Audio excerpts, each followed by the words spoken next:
Olá, estamos começando mais um Contraponto Cultura. No programa desta semana, a recomendação de livro são Os Últimos Soldados da Guerra Fria. O livro chama Últimos Soldados da Guerra Fria, que é de Fernando Moraes, e o livro é do Costa Gavras, que chama Estado de Sítio. Nosso convidado aqui para comentar sobre o livro e o filme é o nosso amigo aqui da TV Comunitária, Virgílio Matos, que veio comentar com a gente essas duas obras, essas duas indicações do Contraponto Cultura, e como não podia faltar, José Luiz Quadros de Magalhães, que está sempre comentando e recomendando livros e filmes no seu blog. O endereço aparece aí embaixo para você, que é o www.joseluisquadrosdemagalhães.blogspot.com. Bom, vamos começar então, Virgílio, comentando o livro. Vamos falar um pouco sobre o livro do Fernando Moraes. O que ele tem de interessante para o nosso telespectador? Bom, olá, você que está em casa, é um livro simplesmente fundamental. Agora que já passou essa tortura das provas finais, eu espero que tenha passado, que você inclusive tenha passado, né? Está na hora de se dedicar a algum tipo de literatura que vai trabalhar não só a sua formação, mas sobretudo a sua informação. Fernando Moraes tem uma ligação com o governo da República Popular de Cuba que data pelo menos de 1976, quando ele publicou o best-seller A Ilha. É um retrato sem retoque da República Popular Cubana, fenomenal, que eu também recomendo a você. Agora, Os Últimos Soldados da Guerra Fria, trata-se daqueles 5 prisioneiros cubanos. Depois vocês podem olhar no blog, todo dia 5 a gente faz manifestação pela libertação dos 5. Né?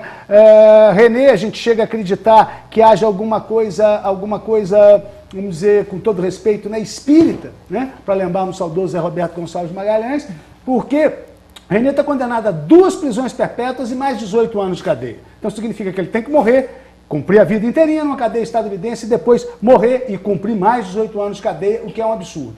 Esse livro, ele cuida de toda a documentação. O Ministério do Interior cubano abriu toda a documentação para Fernando Moraes, que com o seu estilo, né, refinado, ele proporciona um trabalho, insisto, que não é só de formação, mas é sobretudo de informação. E no blog do professor Zé Luiz Quadros de Magalhães, eu acredito que logo mais vocês já possam conferir esses links, essas chamadas, esses endereços eletrônicos que contam com maior riqueza de detalhes, vários deles em espanhol, né? Para que você possa se manifestar, para que você possa fazer alguma coisa pela liberdade desses 5. Há um já em liberdade condicional, mas que não pode deixar... eles são separados nos Estados Unidos da América do Norte, em várias prisões, todas elas supermax. Um detalhe interessante, que não é do conhecimento do grande público, é que durante o julgamento, os 5 que foram apanhados, ficaram 17 meses em celas solitárias no próprio local do julgamento. Tomara que essa moda não pegue. E outra vez a nefasta, a excrescência, que é, para dizer de forma elegante, a delação premiada, que vários desses não foram alcançados e incriminaram os outros, que, insista-se, nada mais fizeram do que evitar ataques terroristas a Cuba. A gente espera, no máximo, que quando Barack Obama, se vier a ser reeleito, que cumpra as promessas de campanha feitas anteriormente e que faça uma troca de prisioneiros políticos. Né? Os Estados Unidos, esses 5, declarada e descaradamente, são prisioneiros políticos do Império. Bom, eu quero, antes aqui da gente prosseguir nos comentários sobre o livro, inclusive sobre a questão de direitos humanos ou desrespeito, né, aí do governo americano em relação a esses prisioneiros, eu gostaria que o professor Zé Luiz retomasse um pouco para a gente a história de como esses 5 prisioneiros se tornaram prisioneiros nos Estados Unidos. Como o professor Virgílio disse, o livro é muito bem escrito, né, e é um relato jornalístico romanceado, né, que nos envolve, é uma leitura, a gente começa a ler o livro e não consegue parar. É tão bom que parece um romance, mas não é ficção. Não é ficção, é uma história real, mas ele conta de uma forma muito agradável, envolvente, e que a gente vai descobrindo aos poucos, né? Quem não conhece, por exemplo, a história dos 5, e há todo esse movimento hoje, que a gente tem feito aqui no Brasil também, né? Para a libertação desses 5 heróis cubanos, a gente vai lendo assim, vai descobrindo aos poucos, né, o enredo. Como o caso do René, por exemplo. Eu queria que o telespectador entendesse um pouco a história desses 5 prisioneiros, né? Como eles se tornaram, que soldados eles foram ali em Cuba e depois se tornaram soldados infiltrados ali nos Pois é, olha, já logo após a Revolução Cubana, né, começa todo um trabalho de desestabilização sistemática do novo governo revolucionário cubano. Playa de Girón, a invasão da Baía dos Porcos, né? Tentaram invadir, etc. E muitos cubanos que foram para Miami, milionários, esses caras financiam movimentos, né, que são movimentos, até hoje, movimentos de extrema-direita para desestabilizar, inclusive com atentados terroristas, bombas, caiu uma bomba em um avião, em cinemas, com mortos. Um avião com 75 mortos, ataques a hotéis, a cinemas, hotéis. Lanchas que chegavam metralhando turistas em Baradeiro. E isso não se conta. O que eu acho muito interessante, mas primeiro, assim, rapidamente, a história do René e dos outros, eles estiveram numa época onde, com o fim da União Soviética, né, Cuba período especial. perde o suporte econômico da União Soviética. Por que era necessário esse suporte? Porque Cuba é proibido de comerciar com o mundo inteiro, que os Estados Unidos proíbe. Né? Então, além disso, ainda tem esse terrorismo econômico feito desde a década de 1960 contra Cuba. Mas tem uma coisa que precisa ser esclarecida. Porque a mídia oficial sempre passa para o telespectador a impressão de que os cubanos ficam desesperados tentando ir para os Estados Unidos. Isso não é verdade. Isso é dito por aqueles que não conhecem Cuba.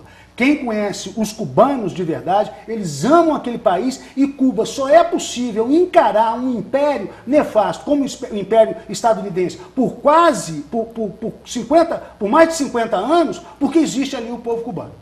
É outra conversa. Conversa com qualquer cubano, não cubano gussano. Né? Mas o governo americano também não oferece alguns atrativos. O livro mostra uma coisa interessantíssima. Eu pergunto ao telespectador, vamos supor porque agora ninguém quer ir para os Estados Unidos, porque os Estados Unidos está afundando numa crise radical.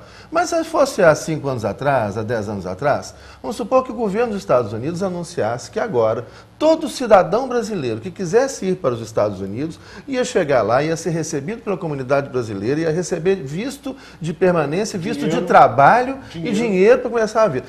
Pergunta, vamos imaginar 5, 10 anos atrás ou mais, se o governo dos Estados Unidos anunciasse todo cidadão brasileiro que aqui chegar vai receber um visto de permanência, um visto de trabalho, vai ser recebido pela comunidade brasileira, vai ser inserido nessa sociedade. Pergunto, quantos brasileiros vocês acham que iriam para os Estados Unidos, que a economia ainda é a economia mais poderosa, 14 trilhões de dólares, etc. Vai estar perdendo para a China está passando agora. E quantos brasileiros iriam? Então é isso que foi feito naquele período, onde vários cubanos, foram algumas dezenas de milhares, até depois eu queria que você comentasse... 123 mil, os marielitos. Quando o governo estadunidense fez esse blefe e disse que, na verdade, o livro conta essa história de forma fenomenal. A invasão da embaixada peruana, Fidel deu um golpe de mestre. Foi fantástico. Né? Olha, vocês podem, vou só retirar a guarda, porque mataram um guarda cubano na embaixada peruana. Vocês podem entrar, quem quiser, em várias horas, mais de 10 mil pessoas. O governo peruano de então fez esse blefe, que era de direita. De direita para os Estados Unidos. O governo falou, pode vir para Peru. Então apareceram 10 mil. 10 mil na embaixada. Ele falou, não, brincadeira. Em seguida, Fidel liberou o porto de Marielle, por isso que eles são chamados de Marielitos até hoje. E esses foram pouco menos de 123 mil. Que embarcaram e fizeram um carnaval como só aquele Miami é uma espécie, com todo respeito, de Vitória da Conquista da América do Norte, né? Aquilo é algo assim da ordem do inenarrável. Mas digamos, 123 mil imigrantes e não foram recebidos da maneira que o governo americano prometeu, disse. Da maneira que prometeu. Agora, aí eu penso o seguinte, será que é um número significativo? É um número significativo, mas se a propaganda estadunidense fosse verdadeira, por que não foram todos? Na verdade, esses 5 que estão presos, 4 deles presos até hoje, com largas condenações, na verdade, o que acontece com eles? Eles são acusados de espiões pelo governo estadunidense. E por que eles são tidos como herói pelo povo cubano? Pelo povo cubano calerreiro, pelo povo cubano mais simples. Porque, na verdade, eles foram infiltrados em organizações terroristas, a peso de ouro são pagos esses terroristas estadunidenses, de várias nacionalidades, eles utilizam as pessoas e graças a essa chamada rede besta, né, essas informações colhidas ali em Miami, que é a sede mesmo, a capital do ódio ao povo cubano, sobretudo ao orgulho e à dignidade do povo cubano, está sediada ali, em Miami downtown e nos arredores. E faziam voos, Miami fica a apenas 90 milhas, um pouco mais de 160 quilômetros de Havana. E fumigavam plantações com o bioterrorismo, faziam atentados à bomba, como já foi dito aqui. E esses 5, era uma rede um pouquinho mais ampla, na verdade eram 14, esses 5, basicamente, que ainda estão sob a tutela do governo estadunidense, sob o governo penal, sob o Estado penal estadunidense,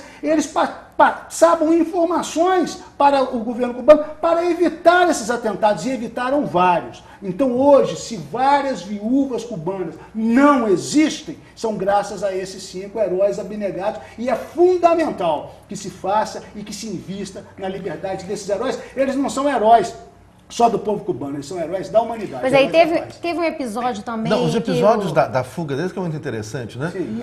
O primeiro caso que o livro relata, onde um oficial da aeronáutica, um piloto qualificado, o major, ele forja a sua fuga, a sua deserção, onde ele vai nadando para a base de Guantánamo, atravessa nadando uma distância grande ali, né, para a base de Guantánamo, e se entrega como dissidente cubano e é recebido em Miami com honrarias, festa, etc. E ele não relatou isso para a sua família, para a própria família. Nenhum deles.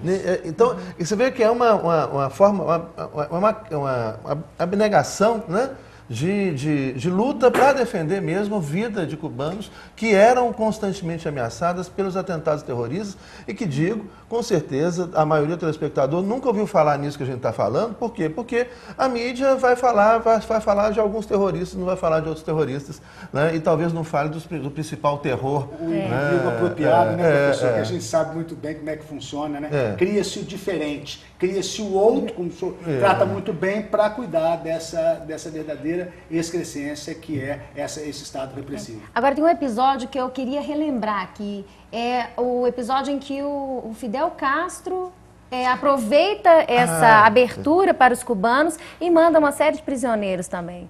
Na verdade, ele limpa, né? Na verdade, ele limpa. Os presídios cubanos. Os presídios. É chamado de comportamento antissocial, né? O cubano calerreiro, o cubano de rua mesmo, ele não tem muita tolerância com aquele que não produz. Ele não tem muita tolerância com aquele que não trabalha. E essas pessoas, por exemplo, o último roubo com emprego de violência, perdoe a redundância, mas o último roubo com emprego de arma em Cuba é de 1986. O último. Né? Cuba tem um dos menores índices de crime contra a vida do mundo. E essa noite, a frase do Galeano, nessa noite várias crianças dormirão nas ruas, ao relento, nenhuma delas cubana. Isso é fantástico.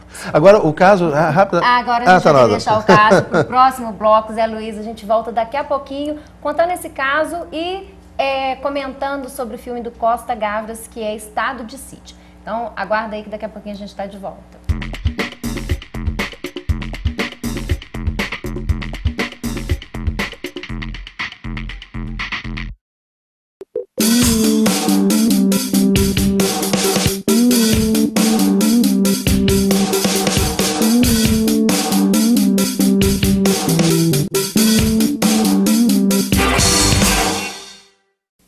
Sempre que a senhora me vê na televisão, a senhora logo pensa: oba, tem produto de limpeza novo chegando. E tem. Só que este é um produto que vai deixar o seu filho de cara limpa e que vai acabar com toda a sujeira que as drogas estão querendo fazer com ele. E é tão fácil de usar. Quer ver? Toda vez que aparecer alguém oferecendo drogas, a senhora pede pro seu filho usar as mãos e fazer assim para as drogas. Socorro, não estou sentindo nada. Não vai dar mais pra chorar, nem pra rir. Socorro, alguém me deu um coração. que esse já não bate nem apanha. Por favor, uma ajuda pequena, qualquer coisa que se faça, um aviso, um telefonema. Socorro, alguma rua que me dê sentido, em qualquer cruzamento, acostamento, encruzilhada. A exploração sexual de crianças e adolescentes é crime. Se você presenciar qualquer ato desse tipo, denuncie. A ligação é sigilosa e gratuita. Com a sua ajuda, podemos mudar o destino de muitas crianças.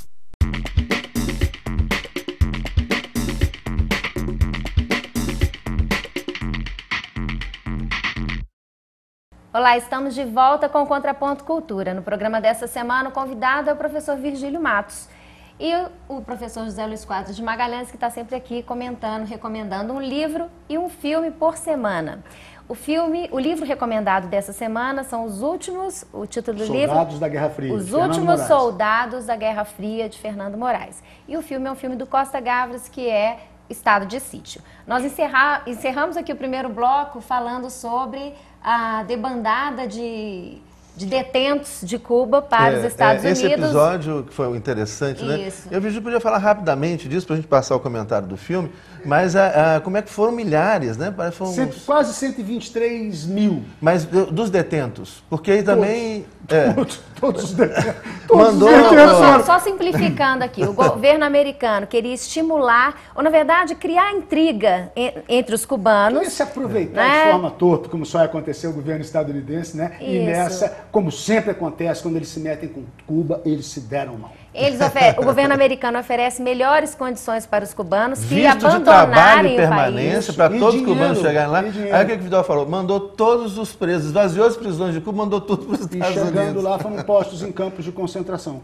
Né? Pois Isso é, ou interessante seja, a promessa não foi Isso é cumprida. interessante que a gente Bom, gente, mas vamos passar aqui para o filme do Costa Gavras, que é outro assunto que também rende muito, que é o Estado de Sítio, né, onde ele conta a história do Dami Trione, que inclusive viveu em Belo Horizonte, viveu em São Paulo e depois foi sequestrado no Uruguai, onde morreu, e o filme conta essa história do Viveu em sequestro Belo do Horizonte, Dami ensinou Trione. tortura no DOPS. Aqui, e na teve Avenida aqui E virou nome de rua. E virou nome de rua Mas aqui. já resolvemos o problema. Mas já não Esse é problema já mais. está resolvido. É um Claro. torturador, né? Mas tem muita rua que ainda precisa mudar de nome, né? Sim. Mas, bom, isso aqui é assunto para outro programa também. Vamos falar um pouquinho do Costa Gavras. Professor Virgílio, conta pra gente um pouco sobre esse episódio que deu origem ao filme, porque ele chama Estado de Sítio. O filme é de 1973, sem dúvida, mais um filme grandioso de Costa Gavras, que é um diretor que eu recomendo qualquer tipo de incursão dele no cinema e na literatura. Ele cuida da captura de Dami Trione e do, então, cônsul Aloysio Gomide. E é interessante a provocação que ele faz. Vá até a internet e veja Aloysio Gomide para ver o que você vai encontrar.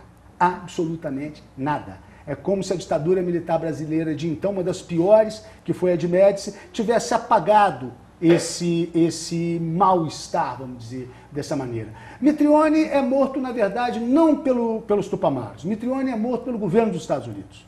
Os Tupamaros, naquela época, com essa ação espetacular, eles tentam fazer um canre, né? Uma troca da vida do agente da CIA, Mitrione, que torturou e matou gente aqui em Belo Horizonte, no Rio. Em São Paulo eu não sabia que ele tinha estado, mas aqui no Rio e em Belo Horizonte, isso nós temos farto material comprovando isso. E ele veio, inclusive, para ensinar técnicas de tortura. Exatamente, né? Exatamente. Ao que o Fleury dizia que com ele não tinha aprendido muita coisa, mas vamos pular essa parte, porque em termos de tortura, os franceses e os brasileiros são, vamos dizer, insuperáveis. Mas, enfim, isso começa dessa forma e pela primeira vez se tortura os presos políticos aqui no Brasil, porque a tortura a presos comuns, né? E a diferença, outra vez, Augusto Thompson, né? A diferença entre o preso comum e o preso político é que o preso comum é preso político, só que, coitado, ele não sabe. Enfim, Mitrione é capturado pelos comandos Tupamaro, os Estados Unidos se nega a negociar via governo do Uruguai. A pedida era muito clara, 150 presos, né? Pela vida do agente da CIA. Na verdade, ele é ítalo-americano, tá?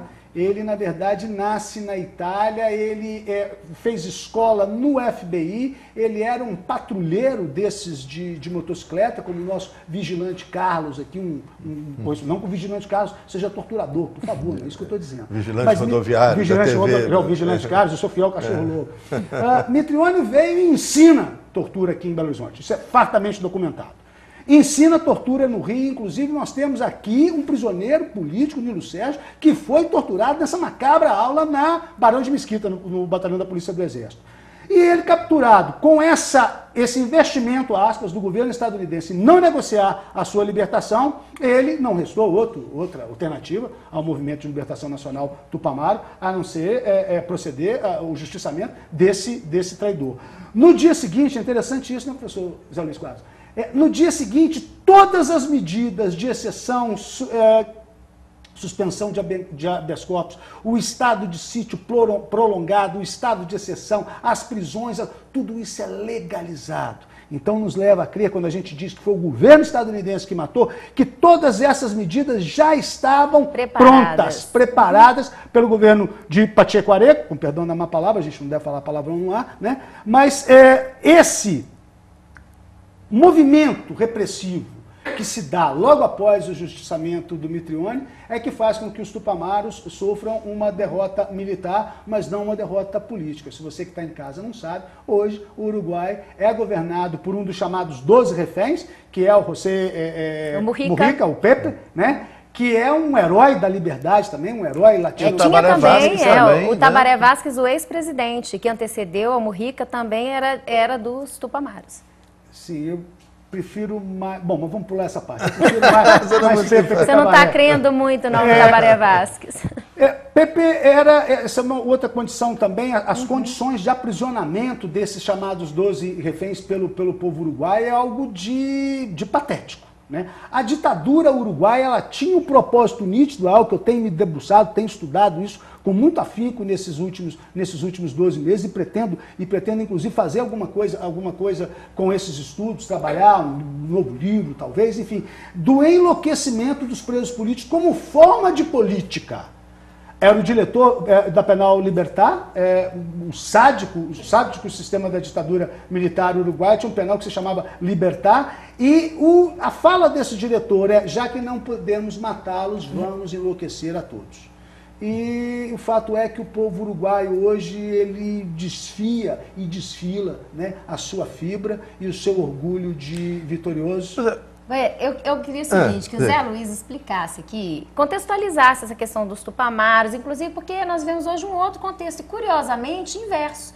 Né? Porque se naquele momento a gente tinha ditadura no Uruguai, ditadura no Brasil, ditadura na Argentina, o que é um fato curioso, porque o Costa Gavras vai filmar esse longa-metragem. Em 72. A inspiração é em 70, né? O fato, na verdade, a morte do Mitrione se dá em 70. O filme de 73. E o filme, ele termina de filmar em 72 no Chile. E lança em 73. E ele filmou no Chile, do Allende, que em 73 foi assassinado com um golpe do Pinochet, apoiado mais uma vez pela CIA, pelos Estados Unidos.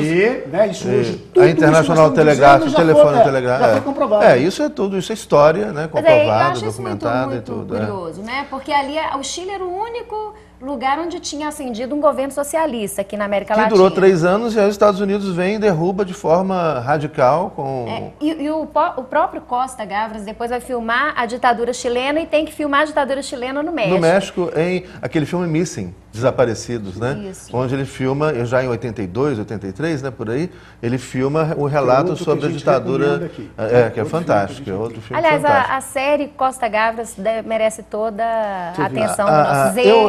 Eu queria, depois, que você explicasse para a gente a origem dos tupamaros, né? Parece que também tem uma origem vinculada com a igreja, uma coisa assim, um movimento... Uma origem ligada ao movimento camponês, com o Raul Sendic, com os cortadores de cana do norte uruguaio. Gente pobre, gente humilhada nos campos e nas cidades. Até hoje Montevidéu congrega mais de 2/3 da população, um povo sofrido, um povo humílimo, que já foi território brasileiro, inclusive. O povo uruguaio, eu dizia que desfia e desfila a sua fibra, porque as manifestações de rua e as manifestações de apoio ao governo de Pepe Mujica são algo da ordem do inacreditável. Nós temos várias ligações, várias conexões da Operação Condor, por exemplo, o caso do sequestro dos uruguaios, Libercindo Dias e Lilian Celiberti, com os 2 filhos da Lilian em Porto Alegre, por forças conjuntas uruguaias e gaúchas. Enfim, toda essa história está mais avançada do que aqui no Brasil. Eu penso que esse momento da gente que luta pela justiça, pela memória e pela verdade, se a gente conseguisse chegar pelo menos 1/3 do que é o povo uruguai, que desfila, insisto, a sua fibra nas ruas, e lá os torturadores não têm moleza, ao contrário dos nossos aqui, que estão de pijamas, gordos, recebendo poupudas aposentadorias. Eu coloquei no meu blog uma foto da presidenta Dilma que eu acho absolutamente sensacional, não sei se você já viu. A foto dela era sendo interrogada, né? E os militares que aparecem no fundo da foto, essa foi uma foto oficial, porque essa foto estava no processo, eles escondem o rosto assim. E ela, com uma dignidade. A acusada que está depondo. A acusada depondo com uma dignidade. Olhando né? Olhando. E os militares. Você tem que se envergonhar mesmo, né? Como sempre foi o comportamento digno da presidenta, né? A gente espera que hoje ela tenha não só um comportamento digno no que tange a memória, a justiça e a verdade, né? Sobretudo em vários outros desdobramentos, que são desdobramentos sempre das agruras que o sistema da exploração do homem pelo homem consegue, só o sistema de exploração do homem pelo homem é que consegue fazer. Mas a nossa América Latina está mudando muito, né? O que você estava comentando, hoje você tem, por exemplo, governos que têm a coragem de apurar, o Brasil está começando ainda esse processo agora, com a Constituição, né? Mas na Argentina, por exemplo, nós tivemos agora recentemente a mais avançada. O caso a associação dos hijos, porque tem las madres da Praça de Mayo, tem las abuelas, e agora os hijos. E já são mais de 100, segundo a informação que nós tivemos, que eram crianças, eram recém-nascidos, que eram sequestrados, os pais eram assassinados pela ditadura, torturados, assassinados, e os bebês desses pais assassinados eram entregues para outras famílias, muitas vezes famílias que apoiavam o regime, muitas vezes, por exemplo, agora estão suspeitando disso, da dona do Clarim, né? E que imagina só o que é que a cabeça dessas pessoas que hoje não estão com 30 anos de idade, de descobrir que seus pais foram assassinados por aqueles que ele achava que eram seus pais. Que criaram eles como seu pai. Imagina a cabeça, imagina a coisa doentia que são esses caras dessas ditaduras de extrema-direita, né, que nós vivemos na América, que foi sequestrar bebê, né, e fazer Se nós pudéssemos fazer uma espécie de ranking macabro das atrocidades e da barbárie, eu ficaria em dúvida. Os números argentinos falam em mais de 30 mil detenidos desaparecidos, os números chilenos não se sabe, havia o general Arellano, saía de helicóptero matando pelo Chile inteiro, e em terceiro lugar a medalha de bronze eu colocaria para o Uruguai. Até nisso os torturadores daqui foram incompetentes. Nós trabalhamos, que bom, nós trabalhamos com um número de 500 mortos aqui. Agora, o que há no Chile, na Argentina, no Uruguai, é responsabilização. Aqui nós não temos sequer um condenado para dizer, olha, pelo menos isso que você fez, para deixar, como eu não acredito em teoria de prevenção penal, mas para deixar esse recado, olha, isso que você fez de jogar um governo democraticamente eleito no chão não está correto. E torturar um outro homem, consegue ser pior do que um homem explorar o outro homem. E para isso nós temos um limite, que é o limite legal. Nem isso nós conseguimos até hoje fazer. Mas vamos fazer agora. Eu acho que em tempos de criação, né, como aconteceu agora com a sanção da lei que cria a Comissão Nacional da Verdade, é um contexto muito interessante para o nosso telespectador assistir o Estado de Sítio, que é o filme que conta a história da morte do Damitrione no Uruguai. É um filme que foi filmado no Chile, mas conta essa história que se passa em parte no Uruguai e em parte no Brasil, e até mesmo aqui em Belo Horizonte, né, onde fica a sede da TV comunitária. Eu assisti esse filme no Patê. Falecido Cine Patê. Falecido, que a gente podia fazer uma campanha para ressuscitá-lo, né? O Cine Patê histórico. Com cortes, né? Você assistiu com cortes. Assisti com corte, que era na época da ditadura. Né? Eles tiravam todas as cenas que faziam referência ao Brasil, como por exemplo uma cena que tem o Damitrione ensinando tortura, com a bandeira do Brasil ao fundo, aqui em Belo Horizonte, um avião ele descendo no aeroporto da Pampulha, com a Companhia Aérea Brasileira. Essas partes, isso foi tudo cortado daquela ocasião. Bom, mas o telespectador agora pode acompanhar no filme que chama Estado de Sítio do DVD, Costa Gavras. Tá aqui o filme, e a gente vai aguardar a recomendação de livro e de filme da próxima semana, porque o Contraponto Cultura dessa semana fica por aqui. A verdade não tem cortes, né? Professor, não, sem cortes. Professor Vigílio Matos, professor Zé Luiz Quadros de Magalhães. Uma boa semana para o nosso telespectador.